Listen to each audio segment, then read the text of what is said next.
How are you. Previous videos में हम देख चुके हैं what is biodiversity and biodiversity क्या है और बायोडाइवर्सिटी हमारे लिए इम्पोर्टेंट क्यों है, ह्यूमन बीइंग के लिए और टोटल इकोसिस्टम के लिए बायोडाइवर्सिटी क्यों इंपॉर्टेंट है। इस वीडियो में हम देखेंगे कि बायोडाइवर्सिटी का कंजर्वेशन क्यों ज़रूरी है, क्योंकि हम बायोडाइवर्सिटी की इंपॉर्टेंस हम देख चुके हैं और हमें ये अच्छे से समझ में आ चुका है कि ह्यूमन बीइंग को सर्वाइव करने के लिए जो बायोडाइवर्सिटी है या जो डाइवर्सिटी है उसको हमें इंपॉर्टेंट रोल उसका हमारी लाइफ में है, ये हम देख चुके हैं और हम समझ चुके हैं। अब हमें ये देखना है कि हम उसको कंजर्व कैसे कर सकते हैं। तो अगर हमने बायोडाइवर्सिटी को कंजर्व नहीं किया तो क्या क्या इंपैक्ट होंगे। फर्स्ट होगा कि डिस्टरबेंस क्रिएट्स इम्बैलेंस। अगर उस डाइवर्सिटी में अगर कहीं ना कहीं अगर डिस्टरबेंस होगा तो वो हमारे लिए एक इकोसिस्टम को इम्बैलेंस करने का एक रीजन बन जाएगा। हमारा पूरा का पूरा जो एक स्ट्रक्चर है, पूरा का पूरा जो एक सिस्टम है इकोसिस्टम का, वो सारा का सारा जो है वो इम्बैलेंस हो जाएगा। दूसरा क्या होगा, थ्रेटन ह्यूमन एग्जिस्टेंस ऑल्सो। अब ये सिर्फ इसके होने से अगर इम्बैलेंस होता है इकोसिस्टम में तो सिर्फ ऐसा नहीं है कि एनिमल्स के ऊपर या अदर फ्लोरा और फौना के ऊपर में प्रॉब्लम होगी और ह्यूमन बीइंग के लिए नहीं होगी, ऐसा नहीं होगा।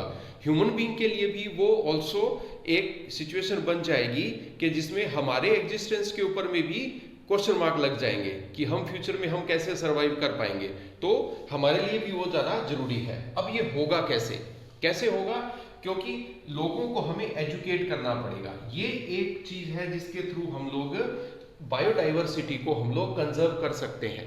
जब तक पब्लिक उस चीज के लिए एग्री नहीं होगी, अवेयर नहीं होगी, जब तक उस पब्लिक को उस चीज की इंपॉर्टेंस नहीं पता चलेगी, कंजर्वेशन करने की इंपॉर्टेंस नहीं पता चलेगी, तब तक गवर्नमेंट कुछ नहीं कर पाएगी। क्योंकि पब्लिक का उसमें एक्टिव पार्टिसिपेशन होना जरूरी है। पब्लिक ने उसमें आए, उन्होंने और इस चीज के लिए वो माने कि हम इन्वायरमेंट के साथ में हम लोग जो है वो फ्रेंडली प्रैक्टिसेस करेंगे। मतलब हम इन्वायरमेंट को यूज तो करेंगे अपनी नीड फुलफिल करने के लिए, बट उतना भी मिसयूज नहीं करेंगे कि वो हमारे लिए कल को एक प्रॉब्लम क्रिएट हो जाए। नेक्स्ट आता है conservation with sustainable practices. Sustainable practices होना जरूरी है। जितने भी हम लोग रिसोर्सेज यूज कर रहे हैं, नो डाउट हम रिसोर्सेज यूज करेंगे अपनी लाइफ को चलाने के लिए, डेली नीड फुलफिल करने के लिए हम लोग रिसोर्सेज तो यूज करेंगे, लेकिन वो रिसोर्सेज जो है वो सस्टेनेबल मैनर में होने चाहिए। Next, conservation continuous. कंजर्वेशन के लिए अब ये क्या है कि हमने एक बार तो सोच लिया कि ठीक है हम कंजर्वेशन करेंगे, बट हम थोड़े टाइम बाद में उसको भूल गए, तो उससे तो कुछ नहीं होना। अगर हमने रेगुलरली उसको कंजर्व करना है, अगर लंबे टाइम तक कंजर्व करना है, तो हमें उन जो भी नेचुरल रिसोर्सेज है, जो बायोडाइवर्सिटी है, उनको हमने लगातार कंटिन्यूसली हमने उनको जो है वो कंजर्व करने की एक हैबिट बनानी होगी और उसको कंजर्व हमें कंटिन्यूसली हमें करते रहना होगा। सो कंजर्वेशन के लिए गवर्नमेंट ऑफ इंडिया और 155 अदर नेशंस ने 1992 में अर्थ समिट हुआ था रियो डी जेनेरियो ब्राजील में, जिसमें इंडियन गवर्नमेंट और इन कंट्रीज ने मिलके एक कन्वेंशन ऑफ बायोडाइवर्सिटी को साइन किया था, सिग्नेचर किया था, जिसके अंदर में क्या हुआ कि वर्ल्ड कंजर्वेशन स्ट्रेटेजी ने कुछ स्टेप्स सजेशंस दिए थे कि इन स्टेप्स को अगर फॉलो किया जाएगा और अगर ये सारे कंट्रीज इन स्टेप्स को फॉलो करेंगे तो वो अपने एरिया में बायोडाइवर्सिटी को कंजर्व कर सकते हैं। ये स्टेप्स क्या क्या हैं देखते हैं। फर्स्ट ये था कि प्रिवेंट एंडेंजर्ड स्पीसीज। मतलब ये कि हर कंट्री को, हर नेशन को कुछ स्टेप्स लेने होंगे जिससे कि वो अपने एरिया के जितने भी एंडेंजर्ड स्पीसीज हैं वो उनको जो है वो कैसे भी करके उनको प्रिजर्व कर पाए, उनको एंडेंजर्ड वालों को जो है वो प्रोटेक्शन प्रोवाइड करवाना है, वो रेस्पॉन्सिबिलिटी उन कंट्रीज की रहेगी। सेकंड ये था, अब ये कैसे कर पाएंगे, विद प्लानिंग एंड मैनेजमेंट। अगर उन कंट्रीज ने एक प्रॉपर प्लानिंग और मैनेजमेंट अगर सही तरीके से किया तो वो इन स्पीसीज को वो बचा सकते हैं। Next, every variety of plants and animals should be preserved. हर एक तरह की जो वैरायटी है उसका स्पेसिफिक कंट्री में जितने भी तरह के नेचुरल फ्लोरा और फौना है, अगर वो उनको सबको प्रोटेक्ट करने के लिए अगर वो अपने एफर्ट करेगा, उसको लेके प्लानिंग करेगा, तो ये भी पॉसिबिलिटी है कि वो उनको प्रोटेक्ट कर पाएगा। Next, habitats for wild life should be identified and protect. Why protect? Because in habitats the wildlife can do their feed, rest, nurse young ones. मतलब ये बना कि जितने भी वाइल्ड लाइफ के लिए जितने भी हैबिटेट्स है, मतलब उनका जहाँ वो स्टे करते हैं, जहाँ वो रहते हैं, या जो उनका शेल्टर है, गवर्नमेंट को उनको आइडेंटिफाई करना होगा उन शेल्टर्स को, और उन शेल्टर्स को प्रोटेक्ट भी करना पड़ेगा। क्योंकि अगर शेल्टर प्रोटेक्ट होगा तभी उस एरिया में जो वाइल्ड लाइफ है वो अपने आप को वहाँ पे जिंदा रख पाएगी।